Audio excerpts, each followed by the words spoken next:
என்னாச்சு ஹினாட்டா? அங்க யாரோ இருக்கிற மாதிரி தெரியுது. அப்படிதான் தோணுது. என்ன பேசிட்டு இருக்க?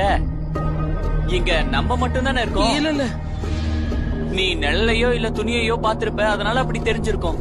ஆமாமா இருக்கலாம். எல்லாம் என் பிரம்ம. ஆமா ஆமா, பிரம்மையா இருக்கலாம், பிரம்மையா இருக்கலாம்.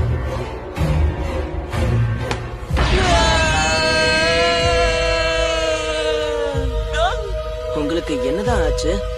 எதுக்காக இப்படி கத்திட்டு இருக்கீங்க? இவ்வளவு நாளா இவன் உயரமான பையனா நமக்கு காமிச்சிருக்கான், அவ்வளவுதான். வாய மூடுங்க. இதுல சிரிக்கிறதுக்கு அப்படி என்ன இருக்கு? இதுக்காக இவ்வளவு கத்துக்கிட்டு இருக்கீங்க? டாய்ச்சி இங்க.